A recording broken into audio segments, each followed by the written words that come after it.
Hey Trekkies, it's summer, and you know what that means. It's time for Creation Entertainment's Trek to Las Vegas 2025. This year, the convention has been expanded to a 5-day schedule, August 6th through the 10th at the Rio Las Vegas Hotel. Meet all your favorite Star Trek pros in one place, and hey, maybe you swing by Vic's Lounge and you see our panel. It's a great way to meet people in person and have some fun with your fellow Trekkies. If you can't make it to Star Trek Las Vegas, of course, there's also other events around the country this year. Trek to Orlando, August 23rd through 24th. There's the Trek to New Jersey, September 6th and 7th. And finally, the Trek to Chicago, November 22nd and 23rd. We're looking forward to meeting as many of you as we can this year. So make sure that you get ready to trek to Las Vegas.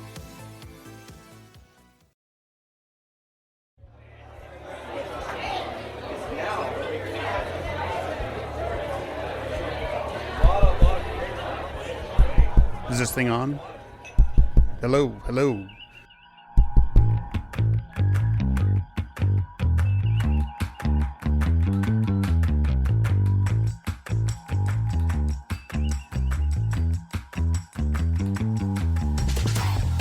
Welcome to Open Bike Night, the Strange New Worlds podcast where your personal logs are the prime directive. I'm your host, John T. Bolds, and I know what you're thinking. Strange New Worlds likely won't be back until 2025. What are we even doing here?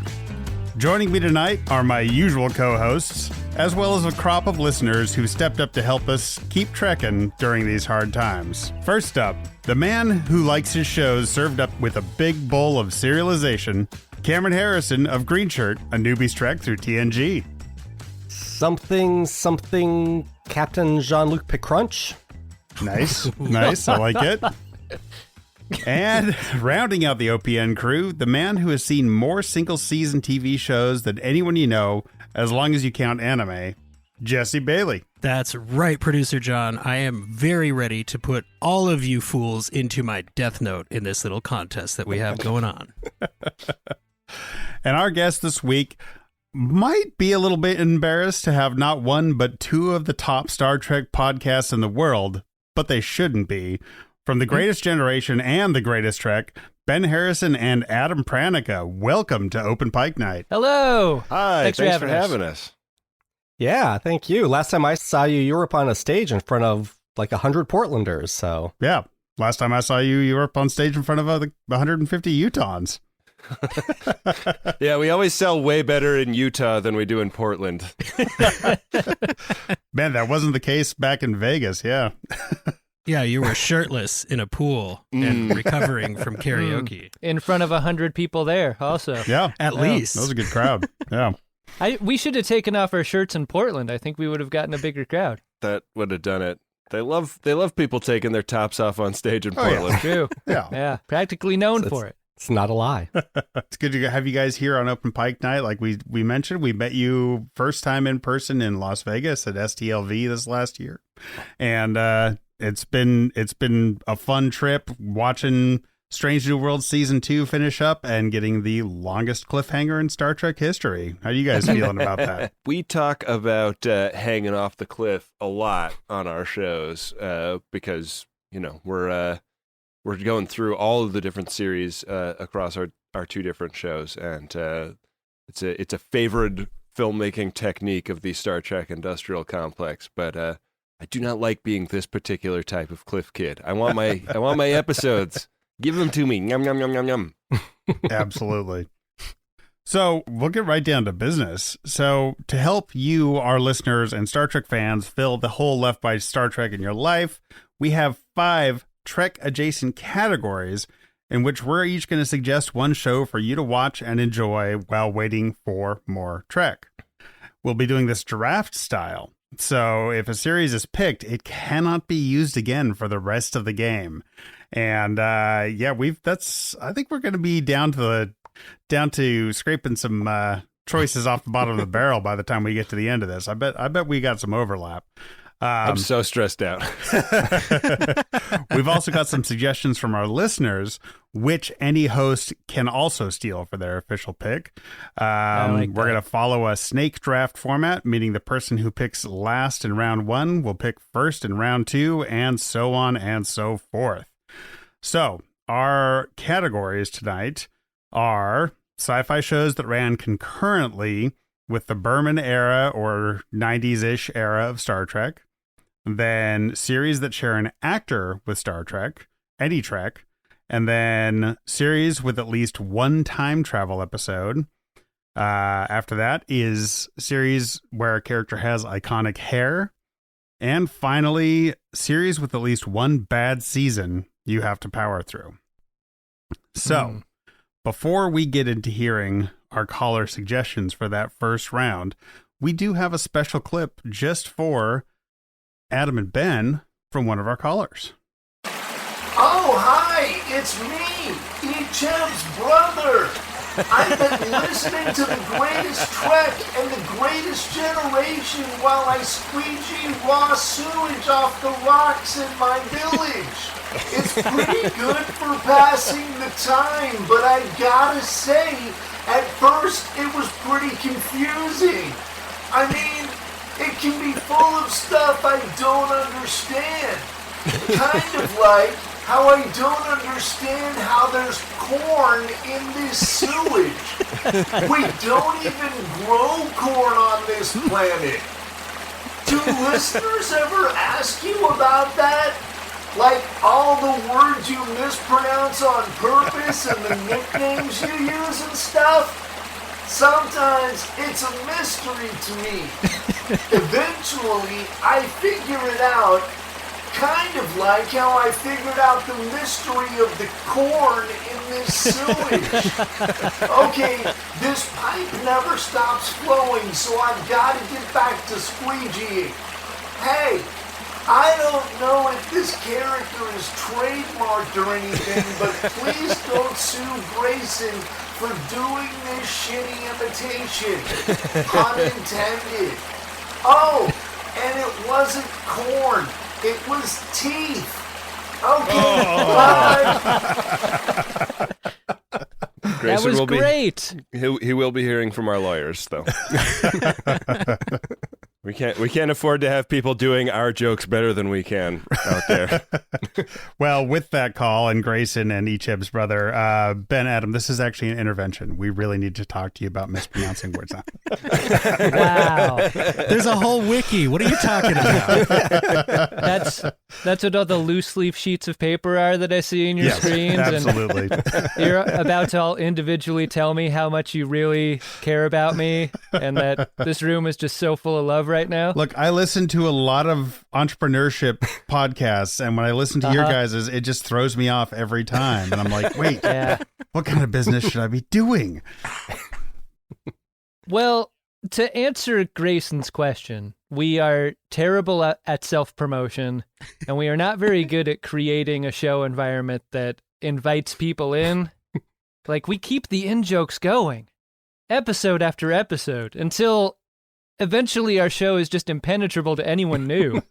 Yeah, I mean, I'm thinking about the people listening to your show that don't know what that was that Grayson just did.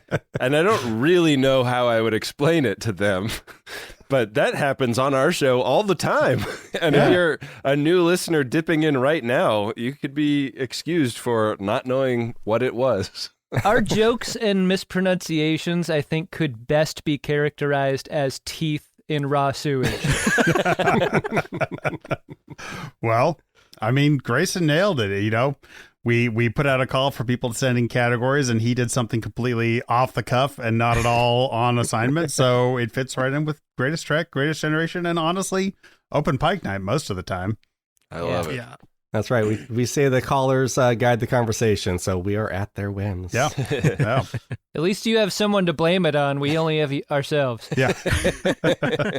I will say I did thoroughly enjoy your guys' re-release of the Heat Christmas episode, your commentary on the movie Heat, and I will say I just finished the novel Heat 2, and you know what? It's pretty good, and I would watch the hell out of that movie. Like, Heat 2 is worth a read. You can definitely tell Michael Mann wrote it and based it off of the way the characters played it. So amazing. Yeah. They're going to make that movie. Yeah, it's happening.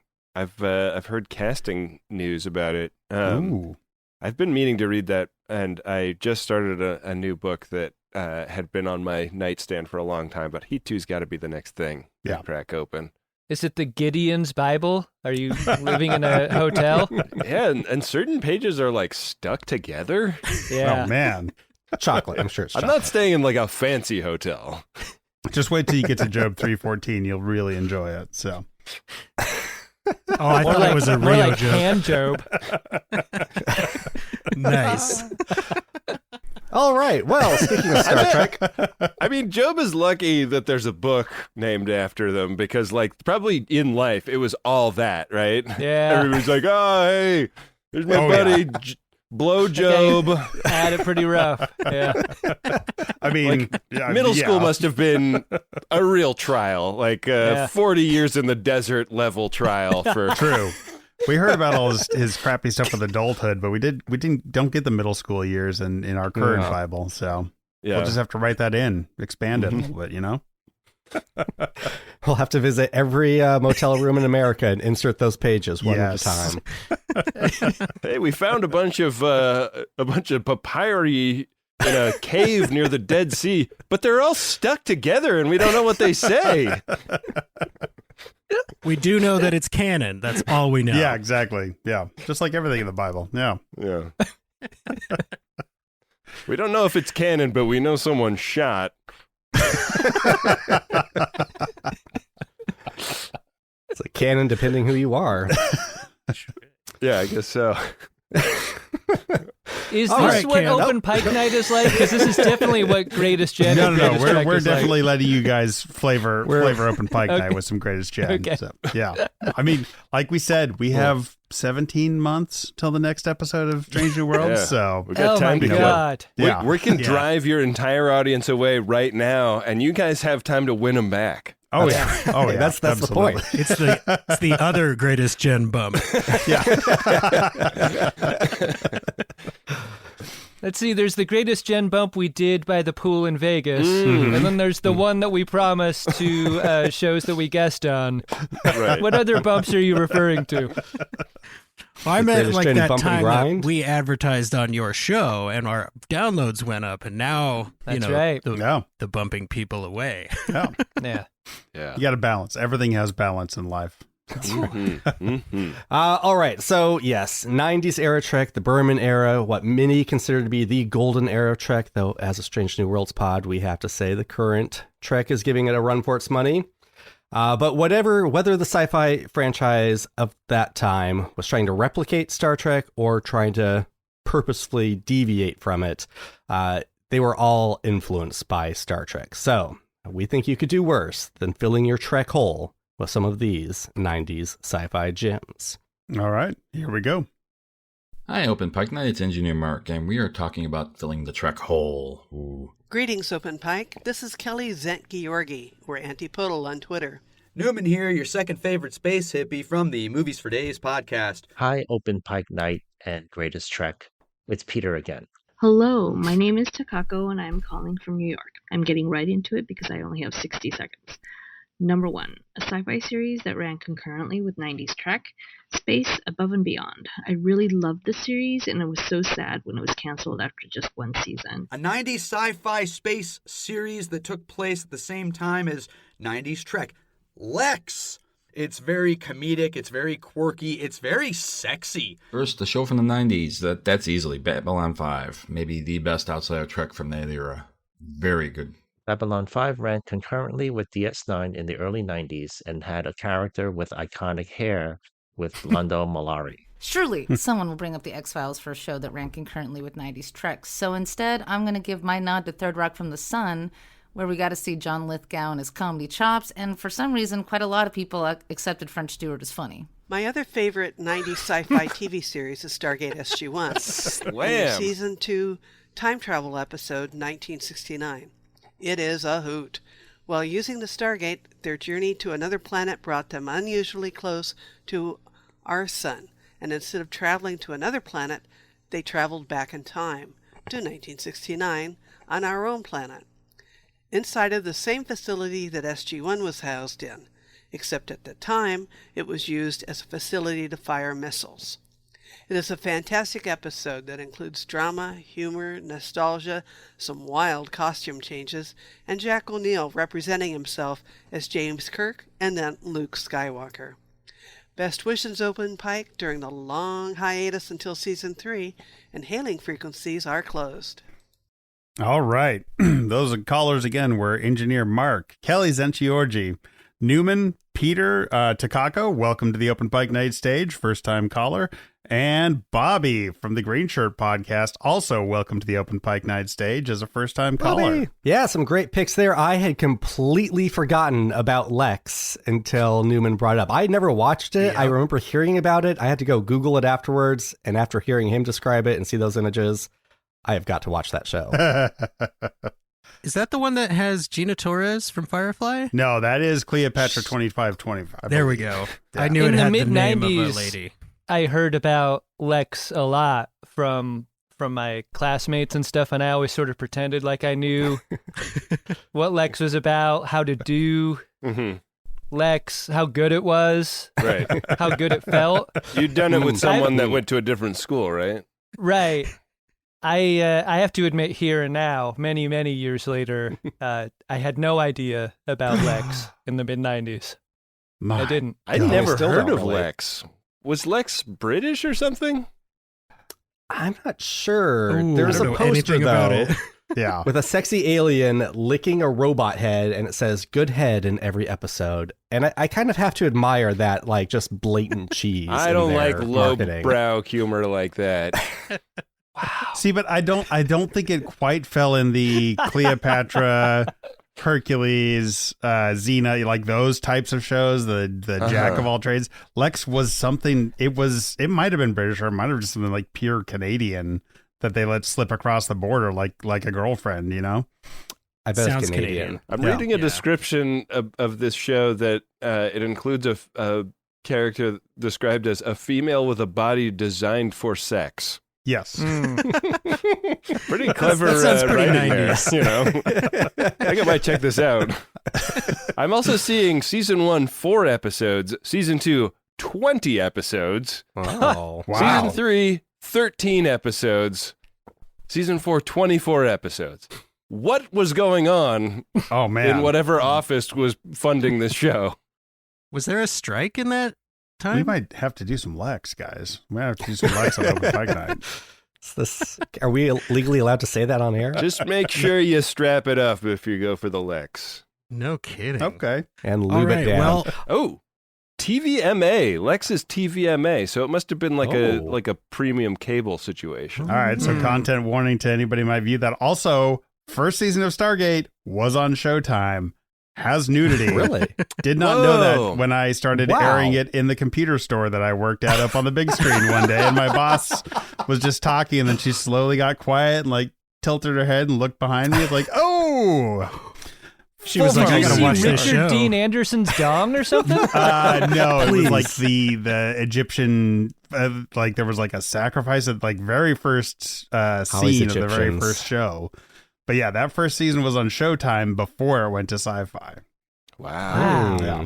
Okay. I never did watch it, but I mean, Kelly pitched it well. That episode at least sounds delightful. I did, however, I love the movie, and I Yeah. read the books. I read the novelization written by, I just spaced who wrote the screenplay, but those guys, the Probably disaster. Peter David.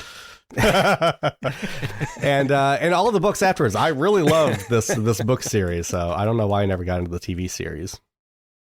I'm really excited to hear from Bobby for the first time. She has known about our show for like 2 years and co-hosts a podcast with Cameron and John, and this is the first time she's called in. So Whoa. good to Yeah, hear from that's you, right. Bobby. Thank you for being here. Was Now- Bobby the one that made sure French Stewart caught strays? Yes. Like, Oh, yeah. what? Jeez. Just right out the That gate. is- He's somewhere Very minding his personal. own business.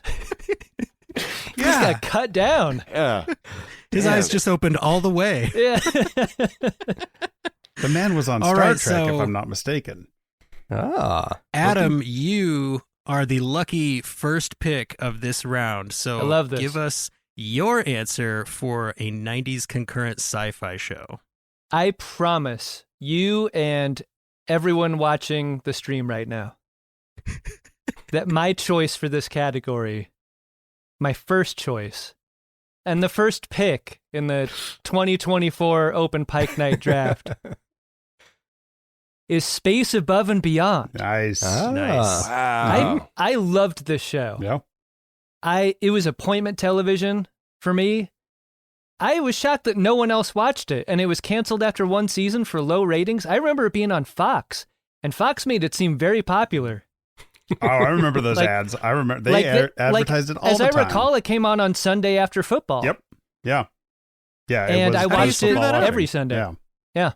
I honestly thought it was like a 70s sci-fi show. I definitely knew the name and just associated it with like old school Battlestar Galactica and stuff. Oh, okay. If you have a television show and you need like a serious old badass character, like a grizzled general type, James Morrison's your guy. He owned this show. Yeah. He was so good. He was so good in it. And he's done a million other shows, but I'll always know him for this. I thought it was great. Nice. All right. That's a good pick. All right, John, you are up next. Okay, well, I will not be stealing, and my pick actually wasn't on the list of our callers. Mine was like the first teen show I was really into as a teenager. It is the 3-season masterpiece that is the original Roswell. I super enjoy that show. It is not great. I will say it's not great, but it's fun. It doesn't get too overly dramatic. And William Sadler from Star Trek, I love his arc. His character, again, if you want a good grizzled older man, he's middle-aged in 1999, but his story is fantastic in that show. And I own it on DVD. I'll always go back and rewatch it every couple of years. Is that one of those shows that got canceled and came back and no, like had nope. separate They wrapped things? it up. 3 seasons in, out, done. And Wow. yeah. I think I might be thinking about Jericho. Well, yeah. That was a canceled and brought back, but that was like 2008. I think. I mean, or it's 13. another one that Yeah. you've recommended to me where Yeah. I was like, oh yeah, it sounds good, but I haven't even tried. Yeah. So my pick for this is actually not a steal, but I'm actually feeling really good about having the same pick as caller Bobby because I also chose Third Rock from the Sun. Nice. I have no problem with French Stewart, Bobby, but I do really love John Lithgow, Kristen Johnson, Joseph Gordon-Levitt, Wayne Knight. We have guest appearances from Megan Mullally, Phil Hartman, Anna Gasteyer, Bryan Cranston, Linda Cardellini, John Cleese, Laurie Metcalf, and of course, William Shatner as the big giant head.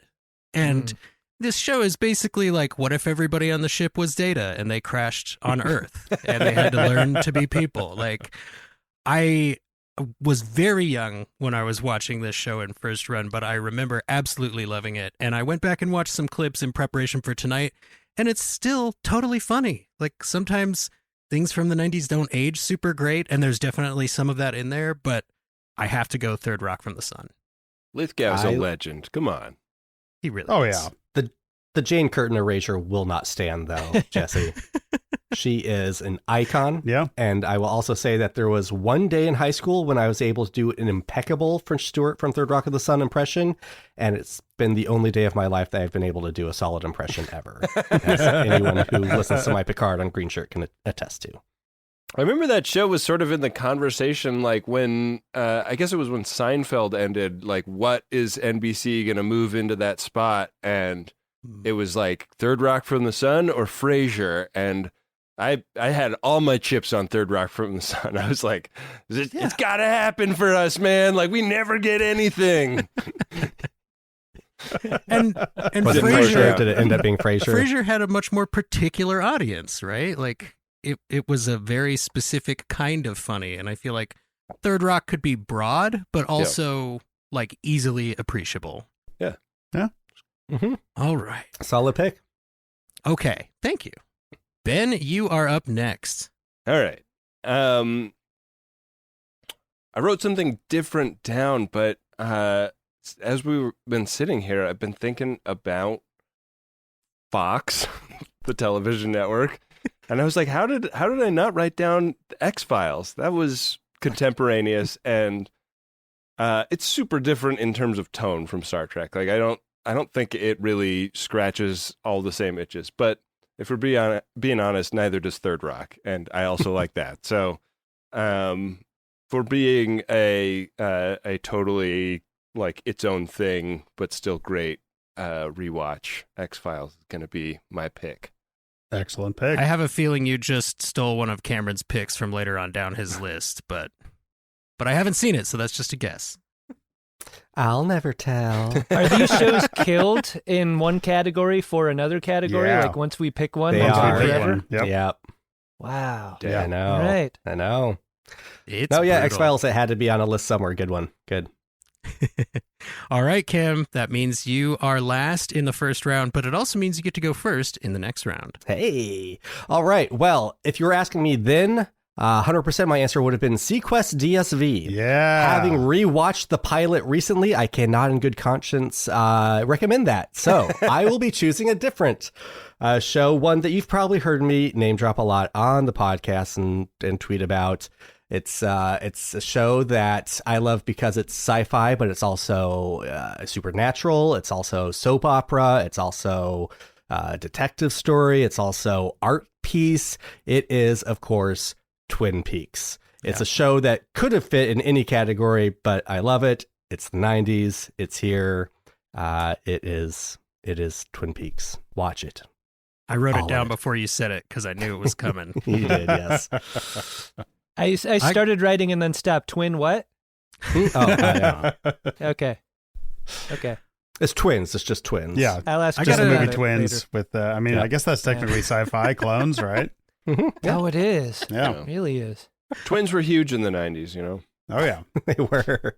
They They sold were also beer. huge in beer commercials. Yeah. Yeah, and the gum ads. Yeah. Yeah. All right. Well, that will take us to category 2. Star Trek has always nailed its casting. I will always be the first one to say that. I think TNG survived its first 2 seasons because of the strength of its cast. And if you just want more familiar faces to cram up into your Trek hole for the next 6 months, I think these picks will help satisfy you. But what do our callers think? Hey, Open Pike and Greatest Trek. It's Abby Summer from the First Flight Podcast. Okay, in this drought, here's a show that you need to talk about because not only are there multiple characters with fantastic hair that is tweaked just a little bit season to season, plus attack eyebrows, but there are 2 and a part former Star Trek actors in it. Warehouse 13. It ran on the Sci-Fi Channel for a few years, right around 2010. It's perfect. It had Renee Auberjonois. It had Brent Spiner. Saul Rubinek, who was Fajo in The Most Toys, is a main character, and that man is a godsend. I met one of my best friends because of this show, and I recommend it to anybody who has a sense of humor and likes sci-fi. It is fantastical, it is full of wonder, and it is absolutely joyful. And on top of it, there's also some time travel. So if you haven't watched this, all of you need to, and I would love to hear you discuss it if you have. Hope all of you and yours are well. Number 2, a series with one or more Trek actors. There are a lot, but how about Sliders with Jerry O'Connell? No surprise, I'm leaning towards my beloved James Spader, and I'm going to mention Shatner's hilarious and debaucherous role in Boston Legal, which, in my opinion, has one of TV's greatest best friend love stories ever. Should definitely check out that show if you haven't. How about we don't talk about Jag for once and instead talk about China Beach with Robert Picardo? While the Orville is more comedic in tone, it captures the spirit of 90s Trek well. The Orville included Trek actors such as Penny Johnson-Gerald, as well as guest stars Robert Picardo, John Billingsley, Marina Sirtis, and Tim Russ. Hell on Wheels takes place when they were building the first transcontinental railroad, and it stars Anson Mount and Colm Meaney. The Captain Pike versus Chief O'Brien in this very period-specific post-Civil War drama, I guess. Hi, I wanted to pitch some shows featuring Star Trek actors. Firstly, there are a ton of Star Trek actors in guest spots on Murder, She Wrote. Kate Mulgrew was on it 3 times. Robert Beltran, Roxanne Dawson, Robert Duncan McNeil, Ethan Phillips, Robert Picardo, Tim Russ, Garrett Wong, Majel Barrett, and Jerry Ryan also all guest star. I also cannot recommend enough the Avery Brooks-led A Man Called Hawk, which is free on Tubi, and it's got one amazing season of television featuring a lot of iconic Black actors early on in their careers, like Wesley Snipes, Samuel L. Jackson, and Angela Bassett. And then lastly, I know for original series actors, a lot of them guest starred on Gunsmoke, Bonanza, and The Twilight Zone. All right. So that was our list of callers added to by Abby Summer from First Flight Podcast, and Jackie, a fellow friend of DeSoto, calling in with some recommendations there at the end too. So thank you everybody for calling. Like the whole cast of Voyager was on Murder, Yeah. She Wrote. Like that was bananas. That was great. Yeah. I got to check out that Majel Barrett episode at least. Yeah. No kidding. All right, Cam, you get to pick first in this category. Geez, well, I do want to say, I don't know why I haven't watched Warehouse 13. Like, that log line is just right up my alley. I'm with you there. I always Yeah. see it, and I've never watched it. So, yeah. Anyone? Any Warehouse 13 fans here? Never seen it. I really liked Warehouse 13. I'm not going to steal that pick for a very good reason. But I do really enjoy it, Abby. Excellent, excellent pick. And yeah, Saul Rubinek is like one of the main characters, and he just, every time I see him, I have to go watch The Most Toys again. Mm-hmm. All right, well, my pick, this is my comfort food pick. This is my kind of junk food show I just like to turn on when I need to kind of zone out, or I'm doing something I don't want to have to pay a ton of attention to. I have watched every episode of it. I love it so much. It is The Amazing Race. It fills my game show need, my kind of reality show need, my kind of my drama, my travel documentary need. It does so much. My wife watched the first season. I kind of didn't pay too much attention, but the last 2 episodes really sucked me in, and then we have watched every season since then. I'm trying to get producer John T. Bolds to audition with me to go on it. And wait, How does The Amazing Race have a Star Trek actor, you ask? Yeah. Well, one of my favorite contestants, Joyce Agu, played Ensign Gates on TNG. She's in 47 episodes, flew the Enterprise, never had a line, but she was right front there, flying the Enterprise. Wow. Love her whenever she pops up. Loved her on The Amazing Race. It's a great show. If you haven't watched it, it's really fun. Got it on a technicality. I like that a lot. Nice. Yeah. I am shocked that Was that your pick too? It was your pick. two co-hosts of a Star Trek podcast would actually even consider going on a reality show together, Right? a travel reality show. Let me tell you what would happen if Ben and I did The Amazing Race. Ooh. He would murder me. Or I would murder him. One of the two. It might be a murder-suicide, you know? I call that compelling television. So Amazing. Hey, tell me if you still want to do that reality show 8 years into your Open Pike Night project. okay, by season 4, yes, I'll let you know. Yeah. Okay. I already don't want to do it, but it's mostly because I believe there's like a lot of running and stuff going on, and I can't do a have that. podcast because there is no running. I've never really watched the show. All I can picture in my mind is like running up a slick, grassy hill. Like I'm just picturing running up something on wet grass, and it sounds very unpleasant. Sometimes that happens. Yeah.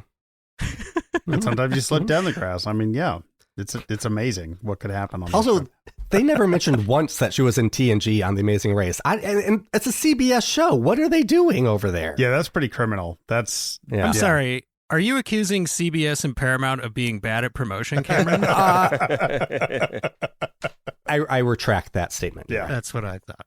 Well, you'd All like right, to Ben, retract means... it, but the back button isn't working right now on your Paramount Plus browser. So, nice. Ben, are you confusing Amazing Race with Grassmasters, the reality show on the Home and Garden television network, which is just a race of people running up and down wet grass, wet grassy hills. I'm for money. Now that you say that, I think I might be confusing it with Grassmasters, the reality show on hightimesplus.com. Oh, yeah. In his defense, Patrick Stewart was on both of those. Yeah. Sure. And I do it a lot with, the Zachary Quinto melodrama miniseries, The Slap, and then the whatever Slap Masters, the reality show is where people just stand there slapping each other. So I can't get my wife to watch anything besides great British Grassmasters. She's fancy, Yep. Got fancy All right, taste. Ben. She's always a couple seasons behind. There's a Degrassi Masters the Next Generation joke here somewhere, and I'll let you know when I get to it. Wow. Yeah. Amazing. The show that I wrote down here is a little bit embarrassing, but I wrote down Bosch. Oh, okay. There's a season with Jerry Ryan, a sort of a femme fatale, like she's like a bit the aggrieved wife and a bit like, what is this lady up to? And Bosch has to get to the bottom of it. And, I don't endorse Bosch overall as a thing. I can't really get behind the propaganda of it all. Mm-hmm. But for some reason, I've watched all of it. And I like Titus Welliver a lot as an actor. Yeah. And, and Lance Reddick, great on that show. Oh, shoot. RSVP. Okay. It was. I was surprised to see Jerry Ryan pop up on it because I was just watching it for, I was like preparing to be a dad, and I was like, I guess I better get in the mindset. She pops up. I think it's season 2 maybe that she's on, and I think season 2. Yeah. You've seen previous Open Pike Night guest Tom Tran, who's been on a few episodes, I believe, recently. I just he's in Bosch Legacy, and I was just watching that the other day. I'm like, hey, that's Tom Tran. I've interviewed that guy. Fun. So there's a Bosch, and then there's a Bosch Legacy. It's sort of the next generation, but for Bosch. Kind of. It is literally just, they're like, well, we want to keep making Bosch, but we don't want to pay everybody as much. So this is a new show, and it's just Bosch again. Yeah. I've got a note. They should have called it Bosch Masters. I will go next here with my pick. Again, I don't want to be involved if this is going to get really blue, guys. I just want to stick to comment on the Bible kind of stuff, Yeah. Right, yeah. Good, clean That's humor. the line. Yeah.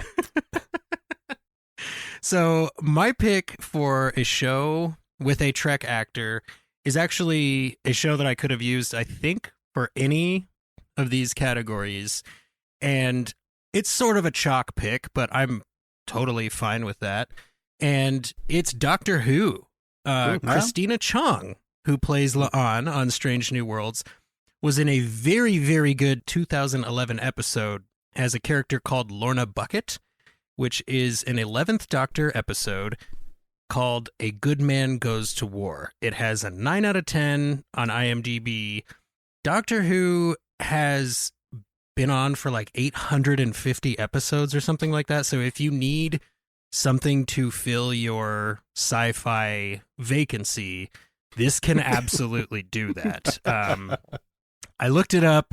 It's all of so the latest old. episodes, They played the pilot episode after train drives into station, right? Yeah, Right. yeah, exactly. Yeah. It was one and then the other. Yeah, people are creeping back into the theater after the terror. Is it had safe to come subsided. back? Oh, the police box is going through the train station now. Yeah, anybody that survived the first one was just destroyed by the end of the second one. So, Jesse, you have not seen that episode, or you have? Oh, I have. Yeah, Okay, I've seen okay. it. And I believe like the first 26 seasons of that show are available for free on Tubi. And of course, all of the newest stuff is on Disney Plus, and then there's a couple seasons on Max, I think. Yeah, But I think Max has all you the can new pretty much stuff. access all of right it. now. Yeah. My 7-year-old daughter came home from school the other day talking about Weeping Angels. Oh, It turns out her teacher told her about Doctor Who, specifically that episode. And so we watched it, and it reminded me, what a great episode that is, the first one with them. And she liked it, despite it being incredibly terrifying. Yeah, so that's a scary episode. Might be watching more Doctor Who with her. Enemy, yeah. Yeah. All right. All right. I think that means you're back up, John. Okay. Well, you might have heard me mention before the Zachary Quinto miniseries, The Slap. That is not my choice. I just remember the ads for it. I never actually watched it. The actor I'm going with is Kenneth Mitchell from Discovery, who plays Cole, Aurelio, Tenevik, Timekeeper Tenevik, and Cole Shaw. 5 roles in Discovery. You might remember him as the sort of beleaguered slave / assistant to Osira when she was on her power trip. He is, and to keep on with the melodrama and the incredibly high stakes, I'm going to go with the show Jericho. Jesse, Called it. Which is not a good show. It was canceled after the first season. It just deservedly canceled and then brought back because people mailed a bunch of peanuts to the studio to get 7 more episodes. And, the 7 more actually were a pretty good closing. Like they did a solid job wrapping it up. So, but man, it starts small, but boy, you want the disco drama, go watch Jericho. If I'm not mistaken, John, Kenneth Mitchell also played the Klingon who introduced us to time crystals in Discovery. Yes. So Yeah, I think that makes him a right? big favorite of mine. Yeah. Yeah, he just gets role after role in that. That's pretty fun. One of the Strange New Worlds writers started out as an assistant on Jericho, right? Oh, Kayla Cooper. Yeah, she was a research assistant. Cooper. Kayla Cooper was a research assistant on that. Yeah. Yeah, and she was worried about getting flagged for Googling. Researching a bunch of, It's no secret. Jericho starts with several nuclear bombs going off across the U.S., but it's just a bunch of people in a small town in Kansas, and they don't know what's going on for almost the entire show because they're just a bunch of people in a small town in Kansas, and it's like, hey, this works. They aren't like getting involved in global politics. It's just what is happening today. So yeah, I'd love to make a joke about people in Kansas, but I don't know any, so it would feel like Bobby's it would just fall Stewart flat. joke. Yeah. My pick for this category, I was actually inspired by one of your callers. Oh, I loved watching Boston Legal when it was on TV. Oh man. And it is because of that relationship that was referred to by the caller, that Denny Crane, Alan Shore relationship, the way they would end every episode up on that balcony with a glass of brown and a cigar, talking about the day's events. I thought the dialogue absolutely fucking crackled on that show. Like all the courtroom scenes were just electric. It also kind of plays around with the idea of a diminished Bill Shatner, like because his Denny Crane character grows more and more diminished as the episodes go on. I've always loved James Spader. James Spader is so weird in everything he does. I thought there was not a lot that I loved about the last seasons of The Office, but his character in The Office was like taking a character from another show and putting it in there and watching the chaos that happened. I'm just a big fan of his, so I'm going to say Boston Legal for my favorite series with a Trek actor. My mom has been trying to get me to watch that for a long time. It is the quintessence of Spadering and Shatnering. There's like, all right, there's legal stuff too, but we're going to let these two guys be themselves. Yeah. All right. Well, for category 3, we've got the plot device that is more common in Trek than faulty transporters or polarity reversals: time travel. If you come to Trek just looking for time jinx, then maybe the following shows will help you out. Number 3, a series with at least one time travel episode, Babylon 5. I think it was only one episode, but it was a key episode, and the time travel reveal was a huge payoff. Quantum Leap starred Scott Bakula a few years before Enterprise and had time travel as a major foundation of the show, as Sam Beckett leaped into the past to right what once went wrong. A time travel show, Futurama. Hey, duh, right? But come on, one of the greatest, smartest animated series from the creators of Simpsons. A time travel episode, that's an easy one, actually. The original version of Outer Limits. Very high drama and very great sci-fi with lots of time travel things. There's plenty of time travel in the Twilight Zone for sure. But I chose The Trouble with Templeton, not so much for the time traveling plot, but it has one of the greatest shots in the entire series with this slow pan out in a rambunctious speakeasy where all the patrons suddenly go hauntingly silent and still. It's amazing. Bonus, the main actor, Brian Aherne, looks strikingly close to a wizened Cameron. Keep that in mind for future obscure Halloween costumes, Cam. All right. That'd be a challenge accepted. Hell of an obscure costume, yeah. I was going to say, that's actually the only kind of costumes Cameron does, so that fits perfectly. Pretty much. I've seen him if as you've Shredder. got to dress up to be a wizened Cameron, I know. How would someone describe you now? Sort of a simple Cameron, probably. Simpleton Cameron, yeah. You got to change the name of Green Shirt to a Simple Cameron, please. I'm going to jump the line and say my pick is Simple Cameron. Nice. You're actually first in line, yeah. Oh, that's right, because we're snaking. I get two in a row. Yeah. Oh, okay. That's how the My snake choice was not proposed by any of these callers because my choice is Lost. Ah. I love Lost. I remain a defender of Lost. Just a great Damon Lindelof series. Peak weird Lindelof is Lost for me. I just love that show. It's got a special place in my heart. And can't beat that score either. Oh God. Gut-wrenching score. Yeah. Yeah, one of the best scores of all time, I think. I mean, that's when I first noticed Michael Giacchino, who is like now the new John Williams. So yeah. Yeah. Yeah. No, I don't think you're going to find many work. people here arguing against Lost. I'm a huge fan of it, you know. Let me stop you right there, John. Again, a show that could fit into any category on this list, basically. Yeah. And actually, for my pick, I am gonna. It was my pick, but it matched up with Newman's of Futurama, which also can fit into any category in this episode.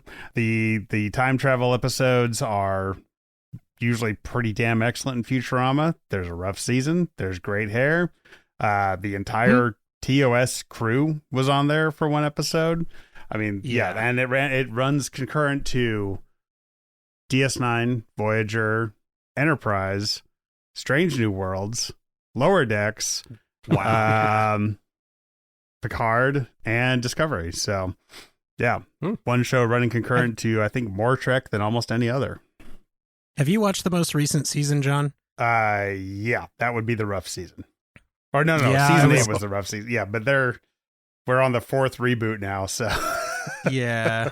The first one back did not really sell me. I think the second one back, I was like, okay, all right, Futurama, you still got it. Also, I could be happy never watching The Beast with a Billion Backs again, so I would call that a rough season. Yeah.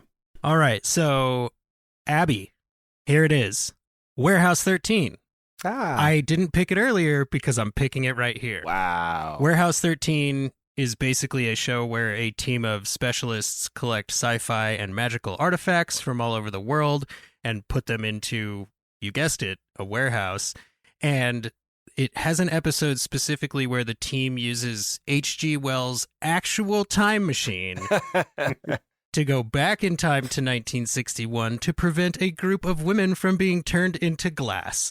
And additional special note from me, one of the writers on this episode was Jane Espenson, who has also worked on Firefly, of course, Foundation, Battlestar Galactica, Buffy the Vampire Slayer. And as Abby mentioned, Saul Rubinek, who played Kivas Fajo, is in it, as well as Mark Andreas Shepard, who is not Mark Allen Shepard, who played Morn, but Mark Andreas Shepard was in Voyager, Season 6, Episode 9, Child's Play. And I think there's like 64 episodes, so it's not going to keep you as occupied as Doctor Who, but you can watch it all on Apple TV. Nice. All right, Ben, you're up. Okay. This is a time travel episode. This is sort of a time travel show and sort of not, but I really enjoyed it and you guys can tell me if you think it fits in the category if you've seen it. It's a Amazon Prime show called The Peripheral, and it's based on a William Gibson novel. And the main character, does like VR into the future and plays as there's I guess like a robot of her in the future going around kicking everybody's butt, but in the like near future present of the show, she's just like a poor girl living in the sticks in the rural South somewhere.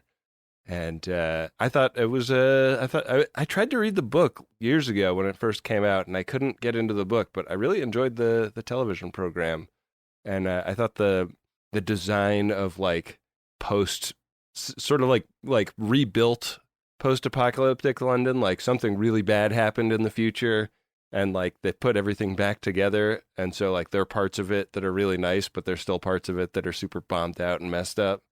And I thought the design of the show was really interesting and cool. Is that show shot in the prophetic perfect tense? Ooh, I just learned about that. So did I. Just brought that up on the show. Yeah, I know. That's the joke.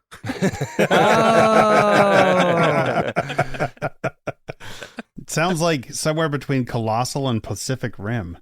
I have not seen The Peripheral. Oh, I was going to say surrogate, like a time-traveling surrogates. Yeah, it's a cool show. It's I don't know if a lot of people watched it, but I really thought it was quite interesting. Like really good action scenes too. Like there's her brother is like a sort of like augmented ex-Navy SEAL of some kind in the near future, and then in the far future she has like the karate skills of a video game character as she goes through this this future timeline. So both sold. Very different kinds of action in the two different time periods, but I'll check that out. Both really cool and good. I say it counts. I think I remember seeing the name and seeing a trailer and being like, I don't know if I can watch this with my kids. I guess it's The Amazing Race.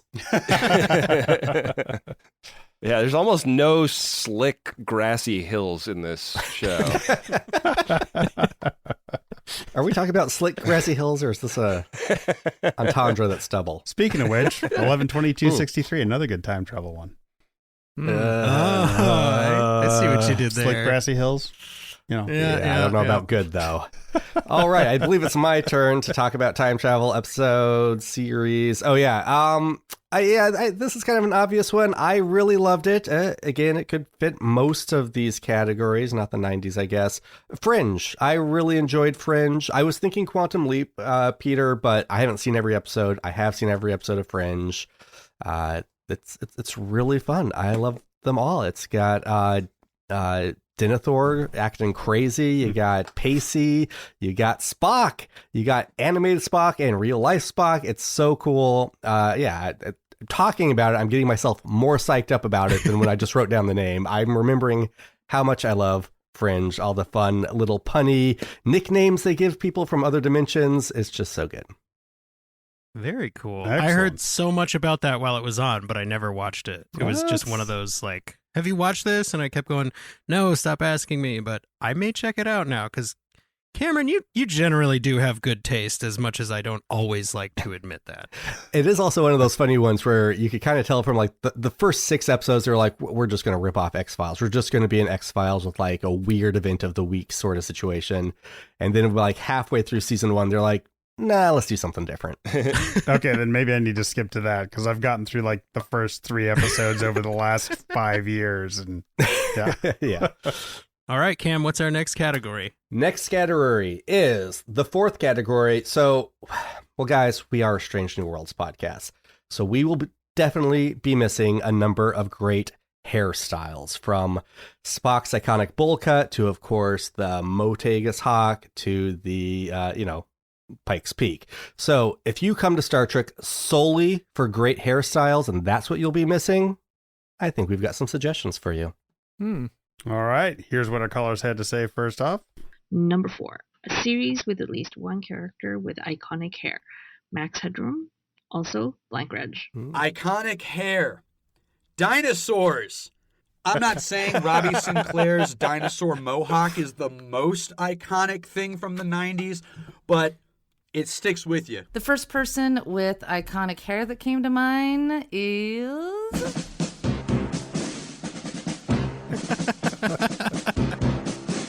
Any guesses? Well, if you guessed Mr. T from the A-Team, that's right. The T actually stands for Turod, his last name, and I pity the fool who's never seen A-Team. Wow. Guys, how bad is it that my first instinct was Major Dad when that music was playing? Very bad. It's very bad. I'm ashamed. Cam, we used that song in one of our movies. I know. Also, I've never seen the A-Team, so I'm doubly shamed, apparently. Yeah. Well, you're up first. I am. Cam. Jeez, yeah, that snake gets you every time. I do also want to say Max Headroom also appeared in TNG as Dr. Professor... what is it, Jesse? You always Berlingoff Rasmussen. That's right. Matt Frewer himself.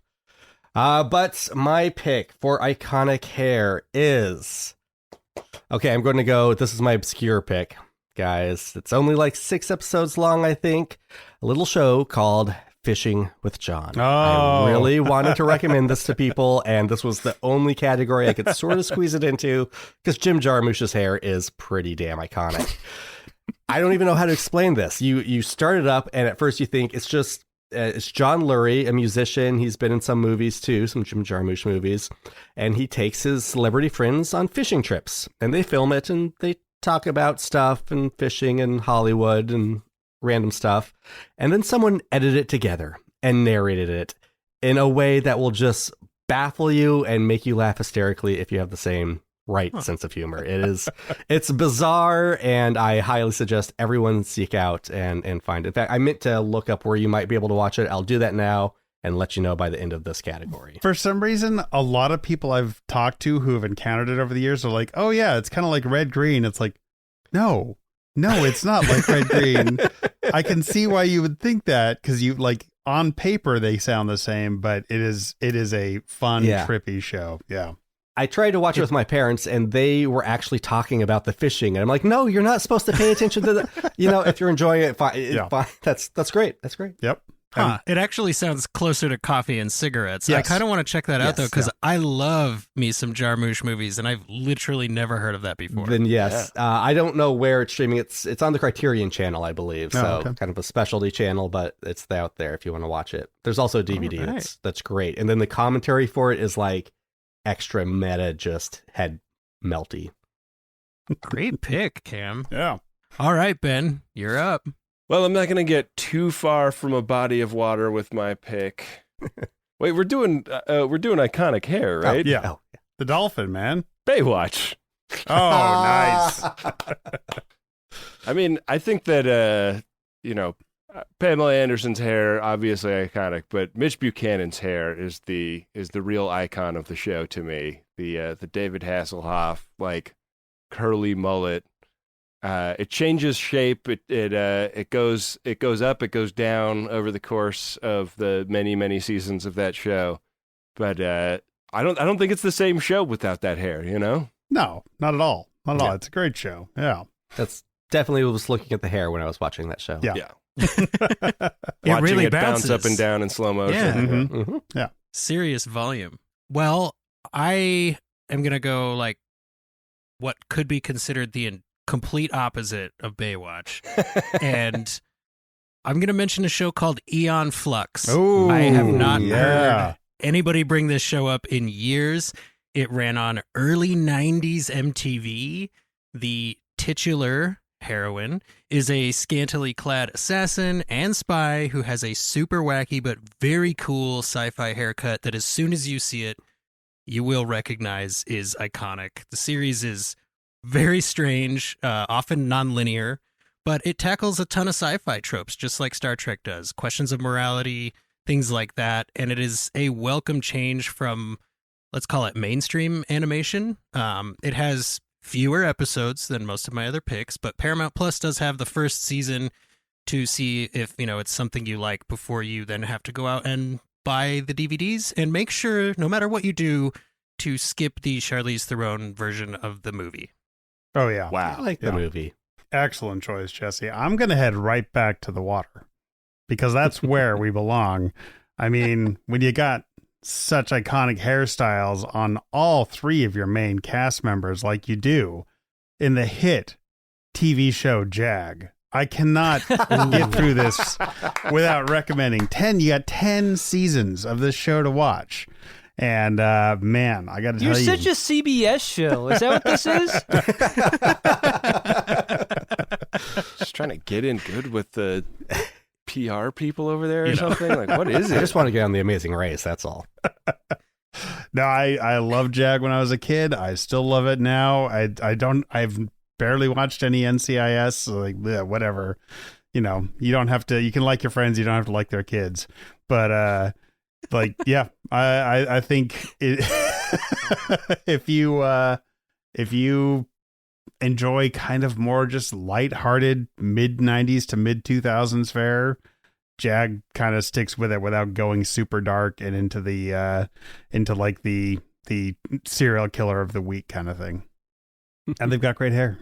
And plenty of guest stars also on Star Trek The Next Generation. And when you reach the episode Jaggle Bells, be sure to turn into the Green Shirt bonus episode covering Jaggle Bells. Oh, wow. I think you guys just changed my mind on watching Jag. Listen, again, if you guys are going to get super blue with this show, I gotta... You're talking about Jaggle Balls, This Ain't Jag, adult film parody. Why wouldn't they just call that Jag Off? Like, that seems like it would be easier. It's just that maybe Christmas that's episode they made the porn parody of. They spoofed the... Just the... Gotcha. This Ain't Jag, Season 5, Episode 17. Yeah. Specifically.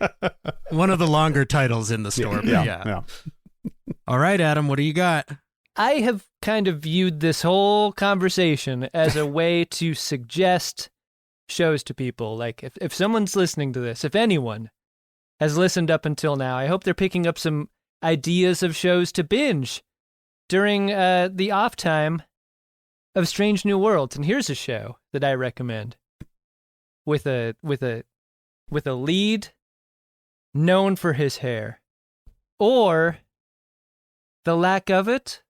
Of course, I'm talking about J.K. Simmons, the star of Counterpart. Oh, how is it? This is a show. Anytime anyone asks me, what's a show I should watch? Like, I've watched it all. Give me a recommendation. Counterpart is what I recommend because I don't think very many people have seen it, and it is awesome. It's just 2 seasons, right? Yeah, just 2 seasons. It was on Stars. I think that's why a lot of people didn't watch it. Probably, no. It is about a Cold War between parallel dimension Earths and a little gateway where you can go in between them. And Sold. It's incredible.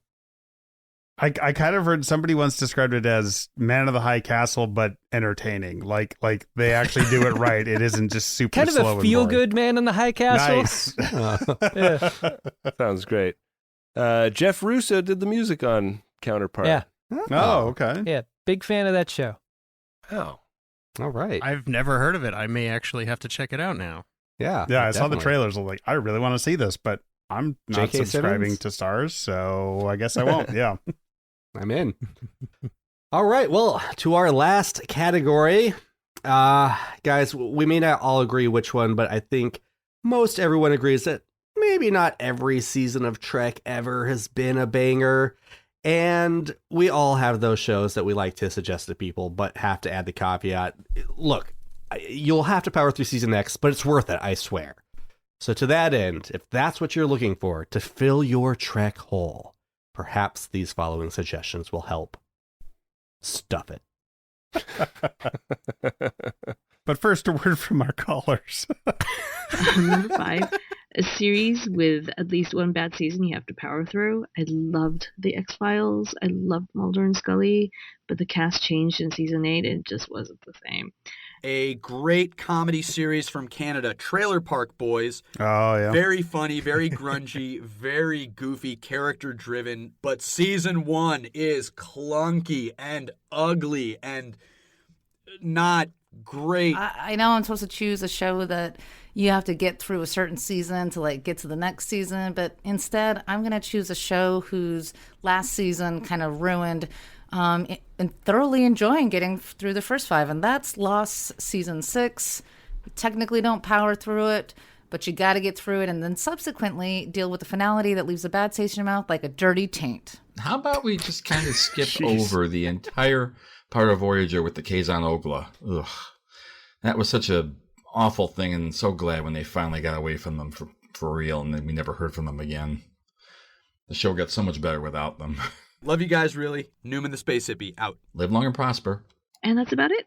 Thanks a lot for this great pod.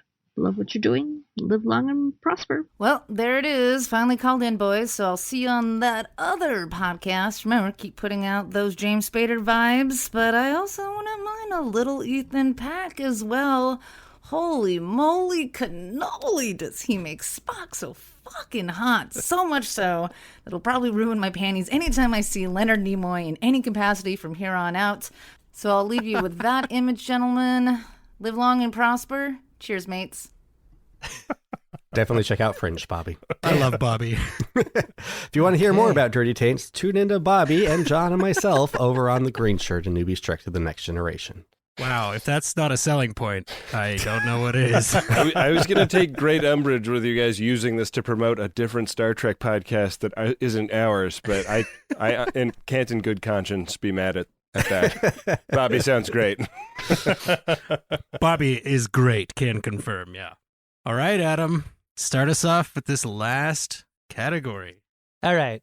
Mine might be chalk, as I think Jesse put it earlier, but I think few shows have a famously bad season sandwiched between so much great television than the Friday Night Lights television show.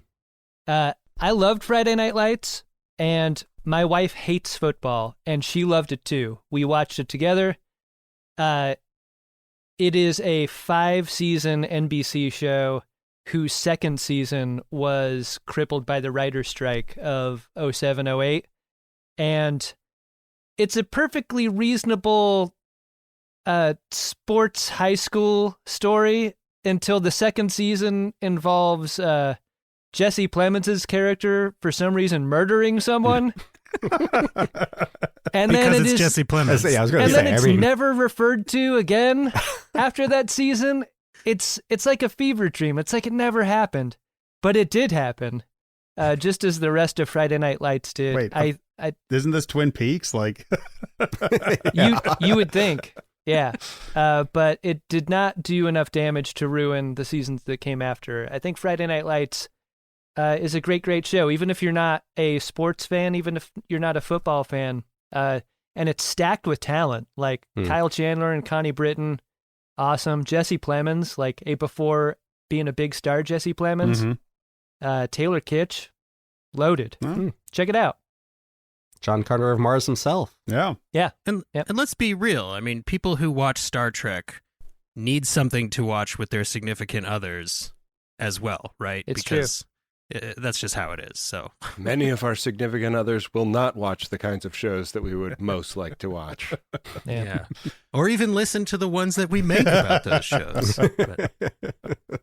All right, John. Everyone here relates with that. I'm actually going to go with my second choice, only because my first is too thematically similar for the very same reason Adam listed. I had picked Heroes originally, and their abysmal second season after such a banger of a first. But I just forgot my second one. I'm going to go with famously True Detective, man. Starts out so strong. And then, I mean, I kind of skipped season 2 and went to season 3 and finally went back and started working through season 2. I'm like, oh, this is as bad as everybody said it was. And then halfway through it, I was like, maybe I'll just watch season 3, and then realized, oh, I did. And I completely don't remember it. So that one, I'm going to give 2 seasons to just, it's like, yeah, there's, you got to struggle through it. But man, if you only watch the first season, you can be perfectly happy with True Detective. I'm curious about the new season with Jodie Foster. I think it takes place in Alaska, right? Yeah, I think so. Yeah. Yeah. Cool. Like, I'm definitely going to give it a try, but oof. Yeah. They caught lightning in a bottle and just let it all out for that first season. Is that the one with Matthew McConaughey Mhm. in the Yeah. first season? Yeah. Okay. Yeah. I have been repeatedly told to go watch that, and I'm just bad at taking suggestions for TV shows. But yeah, I think I'm going to have to check that out, especially because what I've seen in the previews for the fourth season do look really good. So maybe I'll start from the beginning and push through, John. And I got to say, John, I am so happy that you did not steal my pick for this one, because I was like, there's like a 90% chance John will steal my pick for this one. And that is The Venture Brothers. Yep. This show, I mean, it is an all-timer, right? Anybody who has seen it will tell you it's an all-timer. It's sort of like Lower Decks for every cartoon made before 1976. Mm-hmm. It's got that loving skewering of all the tropes that you're very familiar with. The gap between seasons as it aired was bananas. It started in 2004. The final season came out in 2018. And there are 7 Yeah. seasons. Yeah. And the concluding movie just came out on Max in 2023. Really, really good. The show is traditionally animated. It's mostly made by 2 guys, so there's a lot of love in it.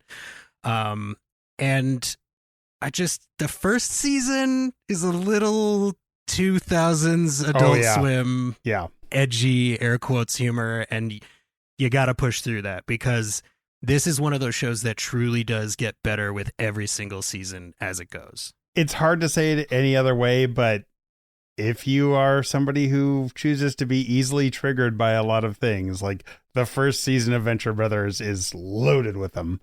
But yeah, a fantastic show. I love that show, and it's a great choice, Jesse. Ben, I think it's my turn, and Yes, sir.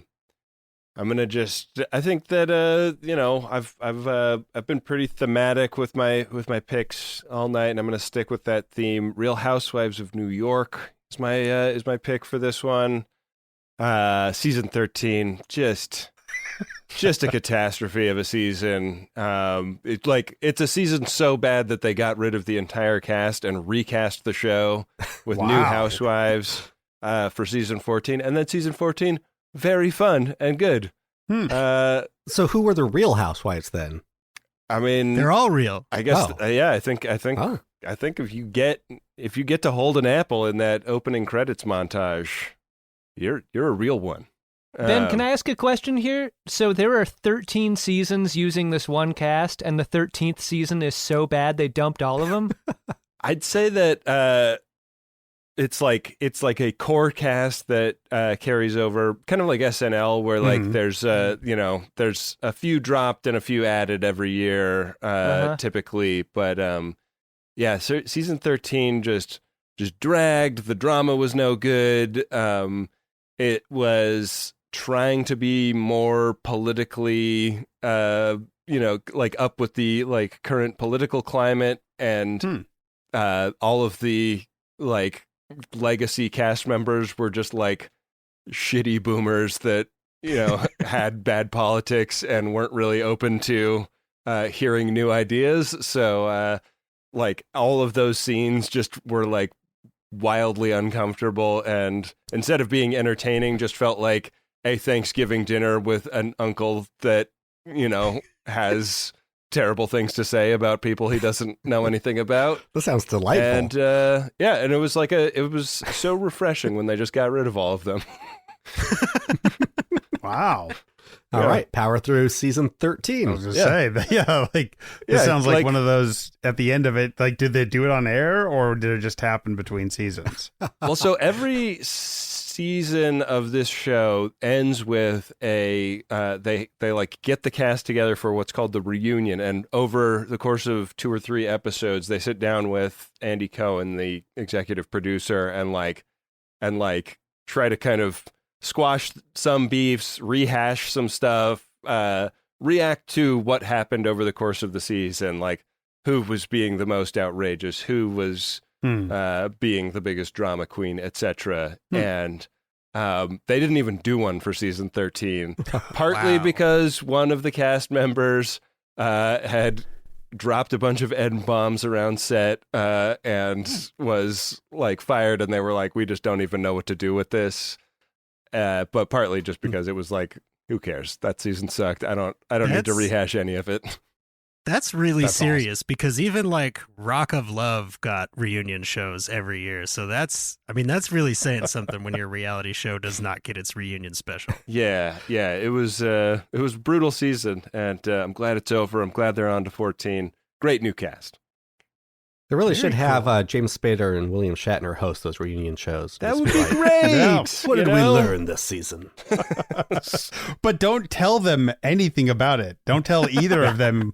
Like, it's like, you guys are here to host a reunion show. Have fun. Yeah. Like bring the Larry King ethos to these interviews. You guys, I think we just invented a podcast. I never thought I'd say this, but I got to watch more reality TV, man. No kidding. All right, Cam, close us out. Well, Adam actually stole mine because mine was lost for basically the same reasons Bobby mentioned. I did cry at the end of Lost. I had many emotions, but many of those emotions were negative and like unfulfilled and unsatisfied. I kind of have a theory about what happened in that last season, but maybe I'll make a podcast someday about it. So instead, my choice may seem odd at first because I don't think the show does have a bad season. I don't think the show has a bad episode. But I have literally said to someone here on the screen, Jesse, you should just power through the first few episodes, maybe the first season of Avatar: The Last Airbender, because it is one of the best shows of all time. But I think a lot of people do go in arms crossed going, what, this Nickelodeon kids cartoon? That's how I went into it. But I finally got my arm twisted and I watched the first few episodes. And I was like, okay, this is solid. But they are only solid. And it takes like 6 episodes before you're like, okay, I'm definitely going to finish this. And it's not until like a little bit into season 2 when you're like, okay, this is one of the best shows I've ever watched, hands down. Forget animated, just one of the best shows ever. Yeah, and the main guy's last name is Sully, even though that's like a nickname for a first name. Nice. I get what he's doing there. Yeah. Yeah. That took me a second. I was like, the pilot who landed the plane in the Hudson? Where are we going with this, Ben? But that's on me. That's why I finally saw that movie. That was a pretty good movie, too. Yeah. No, I do need to watch that. I'll vouch for you though, Cam, because I did. I tried, man. I really tried, and I could not. Maybe I'll just skip the first 6 episodes and start on episode 7, and then if I feel hooked, I'll be like, okay, I'll go find out what's going on. Because first 2 or 3, I was like, I can't do this. Now, it's possible that that's because I had just finished watching Cowboy Bebop again, and I was just like in a headspace to be, Cowboy Bebopped, but your daughter's almost the right age to watch it with you, and then you can start over with her. That will probably work. I have heard that a good way to do this is watch seasons 1 through 12 of Real Housewives of New York, and then do season 3 of Avatar: The Last Airbender in that. It's the machete cut, in that gap. That gap. It's like all the Marvel TV shows. Yeah, you got to figure out which ones you need to watch in which order. Yeah, exactly. Spoiler alert, not most of them. Well, I think we got some good lists. These are some good lists. Great lists here. And listeners, if you run out of stuff to watch before Strange New World starts back up again, that's really on you. We call this our turning on the audience moment. Like, yeah, guys, come on. Go watch stuff. We have suggested probably a combined, 150 seasons of TV to you tonight. So, get watching, enjoy exploring and get out of Star Trek for a little while, but make sure you look for all those guest stars. Yeah, I feel like this is like now just going to be an extremely stressful and onerous task for your listeners. Like, oh my God, I only have how many months to watch all this? Ben, that is what calling into open pike night is. Yeah. That's what we do best here. Usually we say, hey, this person from Star Trek, I'll just throw out an example. Melissa Navia is going to be here, but she's going to be here in 3 days. So get your call in now. Like our callers and listeners are very used to performing under stress. And I got to say, tonight, as always, you callers did a great job. You mentioned some shows that I completely forgot even existed. You mentioned some shows that I was like, oh, if I weren't so proud of my list, I would definitely be picking from these. Like, thank you again so much for helping us make this show, callers, because your personal logs really are the prime directive here, and we can't do it without you. Yeah. And speaking of shows that aren't Star Trek, I believe maybe Ben and Adam have something to bring up about that. Oh, yeah. Well, so we have a little project to fill the time going on our show, Greatest Trek. We don't have quite as long a wait as you guys do because we're going to get back to Trek when Discovery starts airing again. But we have a series called Pilot Season that we're doing in the meantime.